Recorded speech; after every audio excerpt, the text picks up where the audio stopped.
And let's just breathe in through the nose. You can have your eyes open or closed. I've got mine closed right now.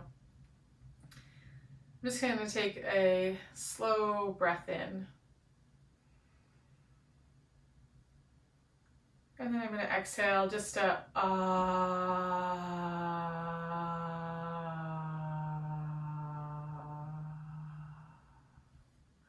We'll do that two more times. So just an audible sigh to exhale. Slow breath in through the nose.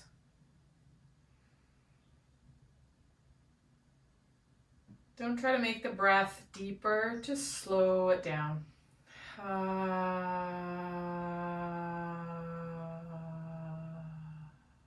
One more time.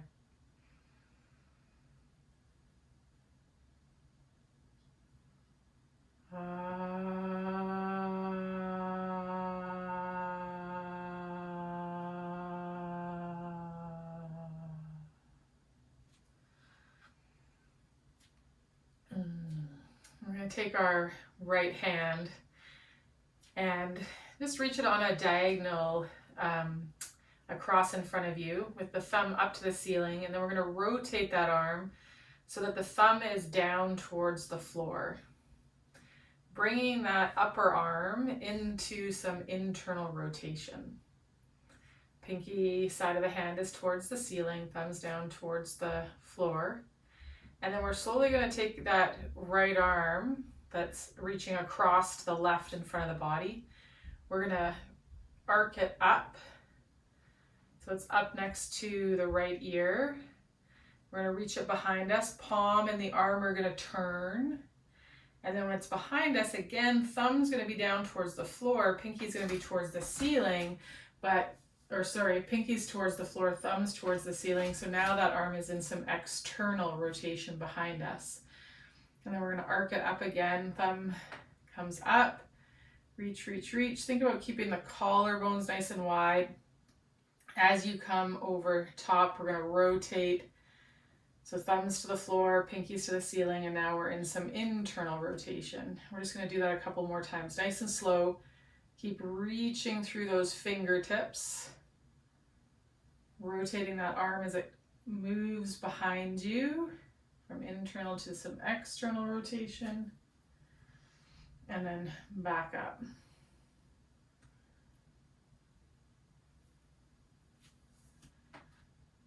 Reach it over, over, over.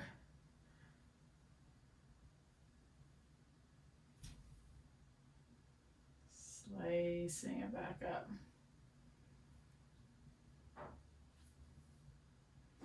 The palm is rotating as we go.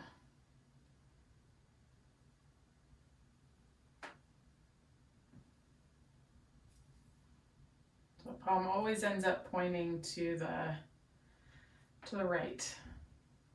We're going to do it one more time.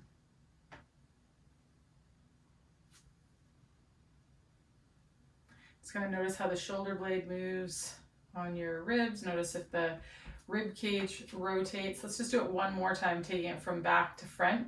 You could bring your left hands onto your lower ribs and just feel for where that shoulder girdle, collarbone, shoulder blade, and that arm move around the rib cage. And that the rib cage stays right where it is. And then just let that arm rest at your side. And we're going to reach that left arm across and turn the thumb down, pinky up to the ceiling, palms pointing to the left. Bringing that arm into some internal rotation.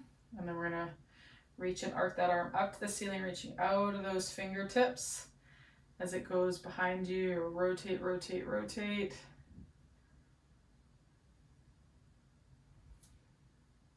And then bring it on back, arcing it forward. Again, thumb down to the floor, pinky to the ceiling. And you'll finish with pinky to the ceiling and thumb down to the floor with that arm behind you.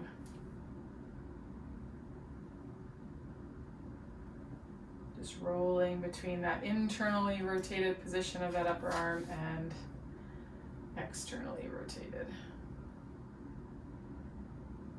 Again, you can put the right hands on those lower ribs.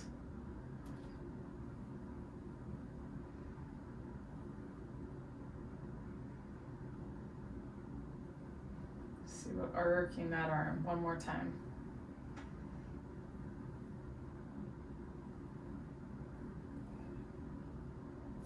Okay, and then let's take that arm just at our side, just notice what you notice. This might feel energy kind of moving from the fingertips up to the shoulder blades. Then we're going to bring the hands up. We're going to turn the palms up towards the ceiling, slight bend in the elbow. And I want you to think about moving the hands by way of moving the elbow. So we're just going to kind of move the, I guess this would be the back side of the elbow. So if the arm's hanging next to us, the back side of that elbow is facing forward here.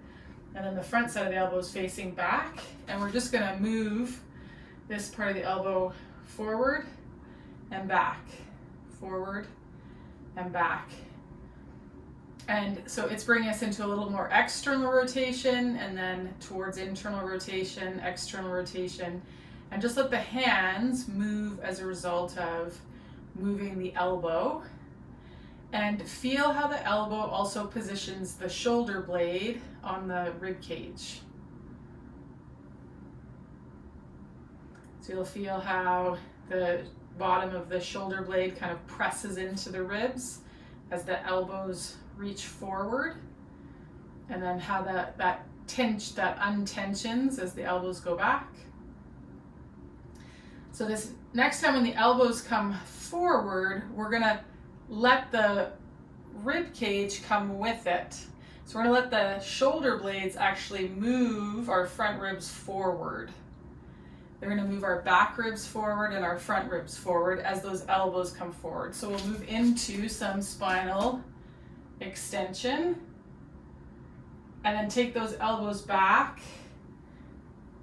and into some internal rotation, and you're gonna flex the spine. So we're just gonna let those elbows move and feel how the arms and the spine move in kind with those elbows.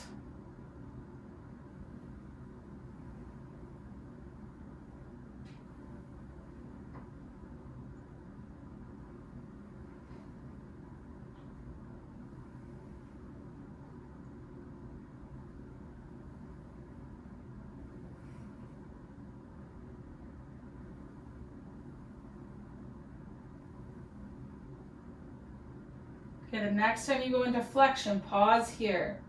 We're going to inhale, fill the space between the front of the body and the spine. So fill that rib cage front to back.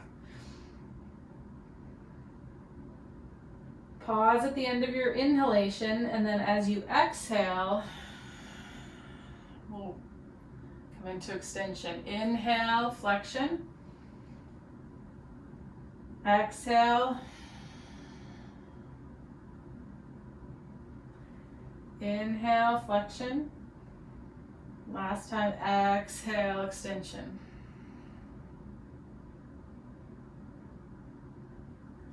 Okay, and then let those arms hang at your side. Okay, we're gonna come down onto the floor. Your block. If you don't have a block, it's okay. I'm gonna use the block because I like making my arm a little bit longer. It makes it easier. Okay, so we're gonna press that block into the wall, okay? And the hands, it can be slightly higher than shoulder height. Again, the higher the arm is, the easier it's gonna make it for you to maneuver around it here. Okay, so I'm pressing that hand into the block into the wall.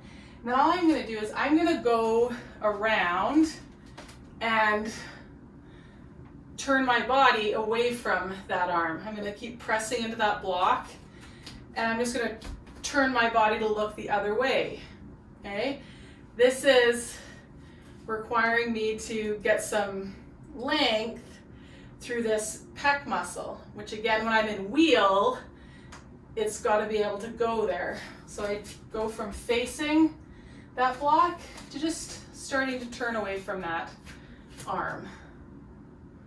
But I want to still be able to press, right? So it's not just about turning the body, it's being able to, simultaneously, press into that block.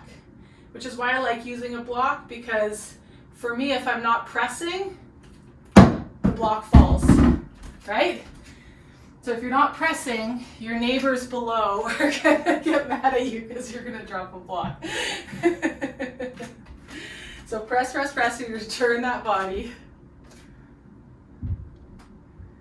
Okay, now let's bring that back. Let's take the block up a little bit. So this is a more true angle kind of what's gonna happen in wheel when we're on the ground.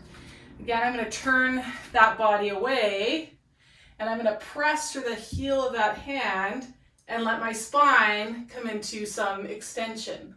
I'm going to take my gaze to the ceiling, and then I'm going to come back.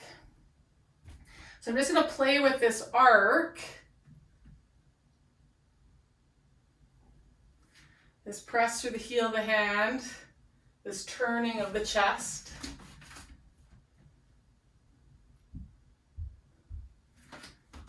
Okay. Now, I'm going to give my hand a quarter turn. So my fingers are going to point in the direction that I'm going to kind of go. And then again, I'm going to start to turn. That's going to pull on some different fibers from the heel of the hand up into that chest. Okay? And there can be a lot of stretch sensation here. Right? I can take the other hand on the back of my head to support it, and then start to take my gaze up to the ceiling, my breastbone up to the ceiling, my heels lift away from the ground, or one heel does, right? I keep pushing through the heel of the hand. I'm gonna let that go and set that block down and just stand.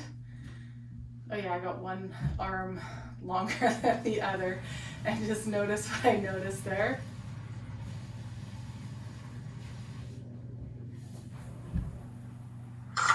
When we start to move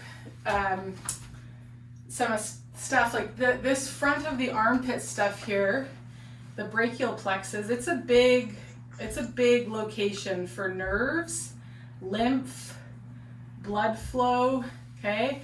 All through here, because we spend so much time here, this gets closed and can get congested. And so you might be feeling a lot of stuff with what we've done tonight, really working in this area of the brachial plexus, okay? It's where all the cranial nerves come down and into the rest of the body. They all travel underneath that collarbone and right through the front of that armpit where that arm is. So we're going to come onto the other side. So block is going to come onto that wall. We're going to press. Breastbone. Actually, we're going to explore on this side a little bit differently. So as you press the block into the wall, I want you to use your other hand to just kind of tap your breastbone a little bit. Okay, you're just going to tap your breastbone a little bit. Keep pressing that block into the wall. Now, you're going to stop tapping the breastbone, and for the next few moments, all you're going to do is move your breastbone in as many different ways. Like, let your breastbone just lead you for the next few moments. Let it move you around that pressing arm. And remember, the breastbone comes all the way up here between the collarbones. Okay? So it's not just this bottom of the breastbone, but also this top of the breastbone.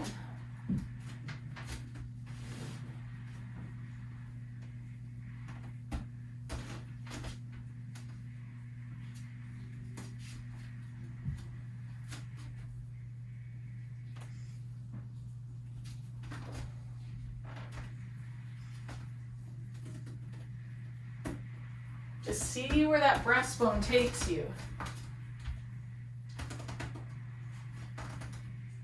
Keep pressing into that block.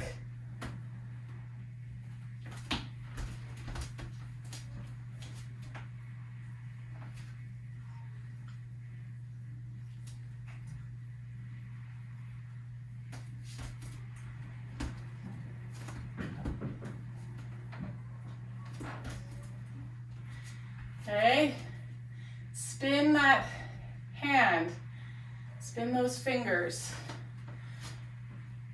I think I just spun the fingers the opposite direction of what we did last time, but that's okay. You'll feel what it is like to have the fingers pointing the other direction of where you go. For me, it creates some more space.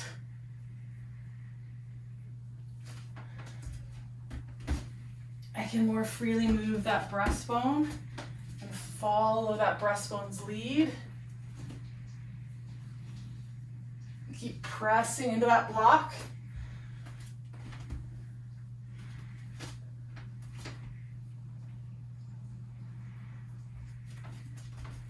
Okay, and then let's set that block down and just stand. Just notice how that feels.